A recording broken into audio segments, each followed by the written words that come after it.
Bem, pessoal, vamos à nossa segunda parte, da videoaula sobre histologia e fisiologia do sistema reprodutor masculino.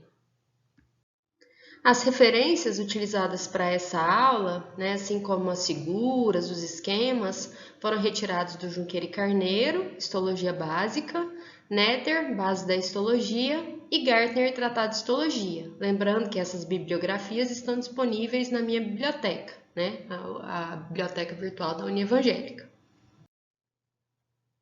Bem, os ductos intratesticulares incluem os túbulos retos, a rede testicular e os ductos eferentes.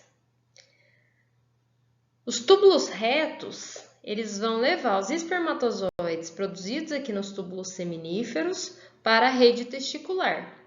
E a rede testicular vai transportar esses espermatozoides para os ductos eferentes e os ductos eferentes para o epidídimo. Já os ductos genitais extratesticulares, que transportam os espermatozoides do testículo para o meato do pênis, são o ducto epididimário, o ducto deferente e a uretra. No epidídimo, o armazenamento e a maturação dos espermatozoides. O epidídimo, ele é um tubo altamente enovelado que mede de 4 a 6 metros de comprimento e por ser enovelado, quando eu olho histologicamente o epidídimo, eu tenho uma falsa impressão de ter vários ductos. Então, não são muitos ductos, é porque eu peguei um corte enovelado. Então, eu tenho essa falsa impressão. O epidídimo, ele é revestido por um epitélio pseudoestratificado colunar estereociliado. Esses estereocílios são prolongamentos longos e imóveis, que são, na verdade, microvílulos longos, que aumentam a área de superfície da célula, facilitando o movimento de moléculas para dentro e para fora da célula. Logo abaixo desse epitélio, eu tenho aqui um tecido conjuntivo frouxo e células musculares lisas. E observe aqui, na luz do epidídimo, numerosos espermatozoides armazenados. O epitélio do ducto epididimário, ele participa da absorção e digestão dos corpos residuais das espermátides, que não foram absorvidos aí pelas células de Sertoli, lá nos túbulos seminíferos, e que são eliminadas aí durante a espermatogênese.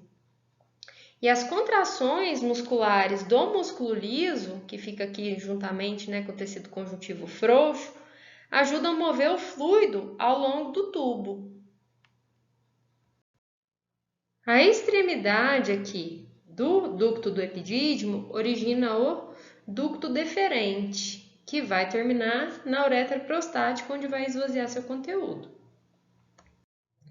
O ducto deferente é caracterizado aí por um lúmen estreito e por uma espessa camada de músculo liso. Então, todo esse aqui, esse cor-de-rosa aqui, tudo isso é músculo liso. A mucosa é revestida por epitélio pseudoestratificado colunar estereociliado. A lâmina própria é uma camada de tecido conjuntivo rico em fibras elásticas e a camada muscular consiste em 3 camadas, uma interna longitudinal, uma circular média e uma longitudinal externa. Observem, que é uma espessa camada de músculo liso. Esse músculo liso ele sofre fortes contrações peristálticas que participam da expulsão do sêmen durante a ejaculação. Observe nessa imagem o epitélio, lâmina própria aqui de tecido conjuntivo rica em fibras elásticas, uma espessa camada muscular e uma camada adventícia aqui de tecido conjuntivo frouxo. Notem vasos sanguíneos aqui, com sangue dentro, que está vermelhinho aqui, é o sangue dentro dos vasos. Bem, observem nessa imagem. Então, aqui eu tenho o testículo, os túbulos seminíferos, os túbulos retos, rede testicular, ductos eferentes, epidídimo.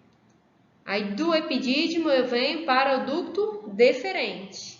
Esse ducto deferente faz parte do cordão espermático, né, que é um conjunto de estruturas que inclui a artéria testicular, plexo pompiniforme, né, que tem uma importante função termorreguladora, inúmeras pequenas veias e nervos, o plexo pompiniforme. E do ducto deferente, antes de entrar na próstata, esse ducto deferente se dilata numa região chamada de ampola. Aqui o epitélio é mais espesso e muito preguiado. Na porção final da ampola, desemboca as vesículas seminais. Então, observem aqui, vesícula seminal desembocando aqui na porção final da ampola. Em seguida, o ducto deferente penetra a próstata e ele se abre aqui na uretra prostática. O segmento que entra na próstata aqui é chamado de ducto ejaculatório. E aí eu sigo aqui, né? Então tem a uretra prostática passando aqui na próstata, depois a uretra membranosa, que é curta, e observem aqui a glândula bulburetral, né, que vai desembocar nessa região da uretra aqui membranosa. E depois eu já sigo para a uretra peniana. As glândulas genitais acessórias são as vesículas seminais, a próstata e as glândulas bulburetrais, que produzem aí secreções essenciais para a função reprodutiva do homem.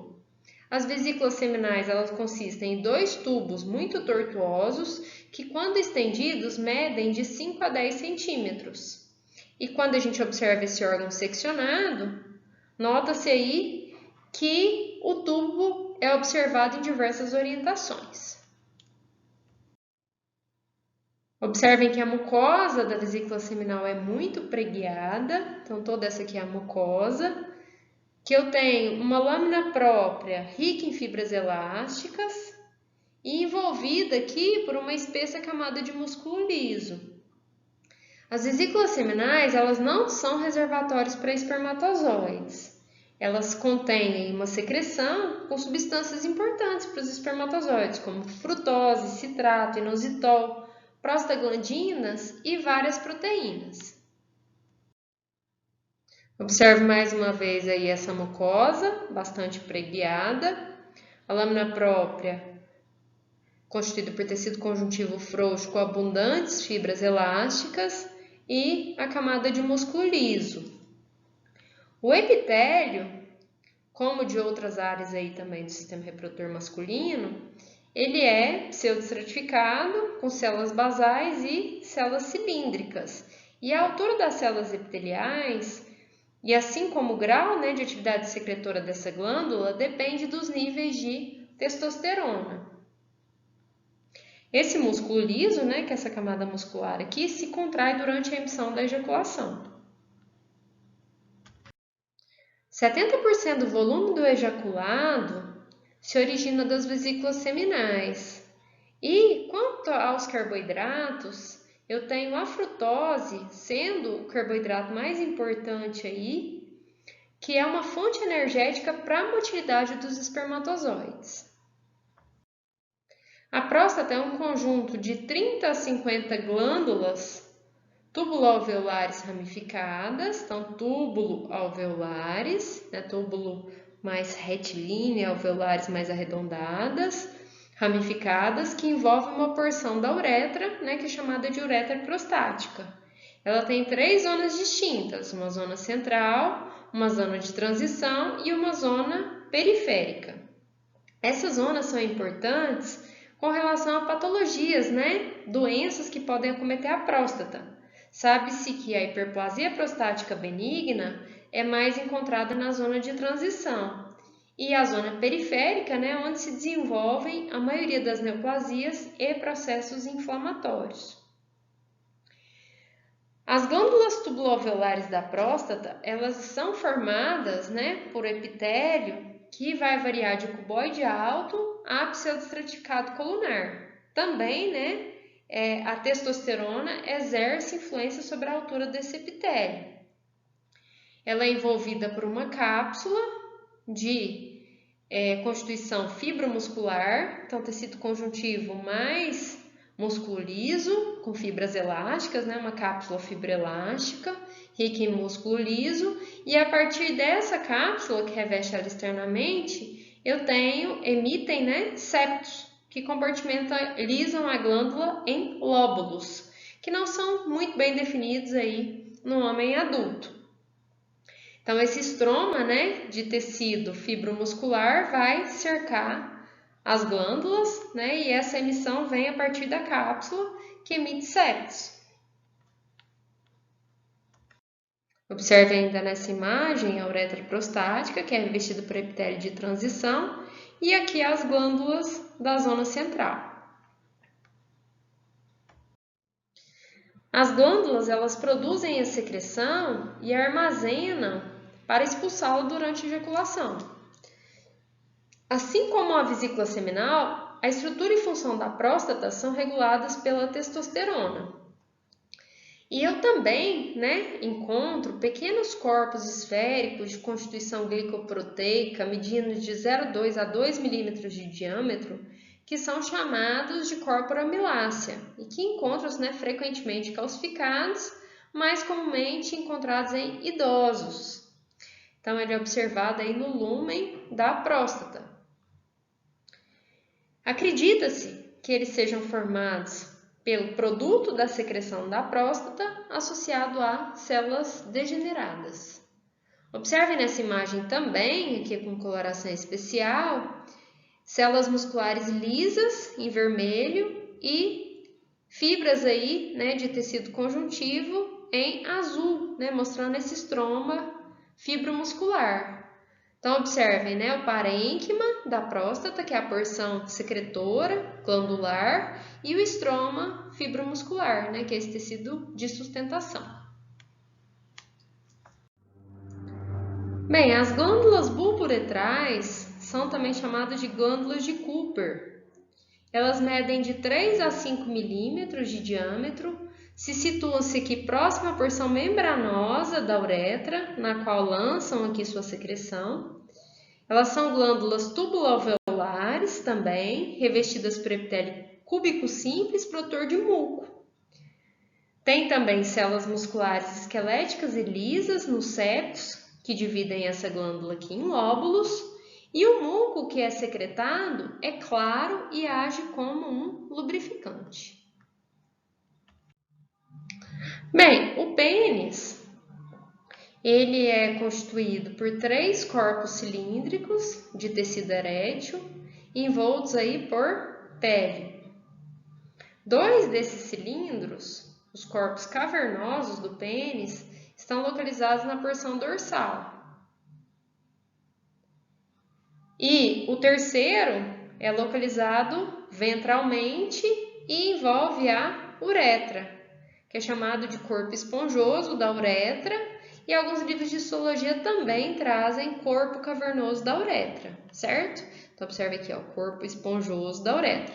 Corpo esponjoso é mais utilizado, ok? Mas vocês vão encontrar também com esse nome, corpo cavernoso da uretra. Na extremidade distal, ele dilata, formando a glande peniana. A maior parte da uretra peniana é revestida por epitélio pseudoestratificado colunar e na glande se transforma em epitélio estratificado pavimentoso.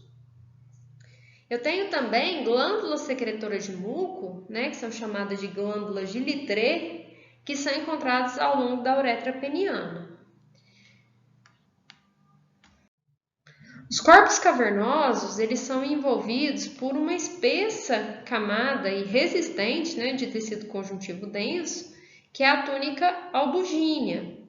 E o tecido erétil que compõe os corpos cavernosos do pênis e o corpo esponjoso da uretra, ele tem uma quantidade grande aí, né, de espaços venosos separados aí por trabéculas de tecido conjuntivo e células musculares lisas.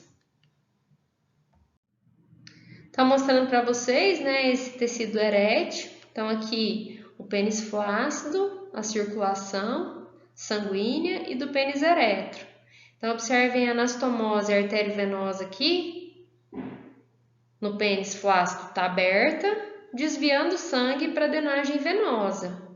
Já no pênis ereto, a anastomose arteriovenosa está contraída, aumentando o fluxo sanguíneo para os espaços vasculares do tecido erétil, que é constituída aí de amplos espaços vasculares, né? Muitos vasos sanguíneos, tecido conjuntivo e músculo liso. Então, esse aumento desse fluxo sanguíneo para esses espaços vasculares é que leva o pênis a tornar-se túrgido com sangue. Bem, pessoal, então vamos à retomada dos nossos objetivos, né? Os objetivos dessa aula foram conhecer a histologia do sistema reprodutor masculino, compreender como ocorre a espermatogênese e formação do esperma, conhecer os hormônios que atuam sobre o sistema reprodutor masculino e quais suas principais funções na reprodução humana, correlacionar esses hormônios com o surgimento de características sexuais secundárias e identificar nas lâminas as partes e estruturas histológicas presentes nos órgãos que fazem parte do sistema reprodutor masculino. Então, gostaria que vocês assistissem ao checklist comentado antes de irem para a aula prática, onde vamos observar essas lâminas. Um grande abraço a todos e muito obrigada!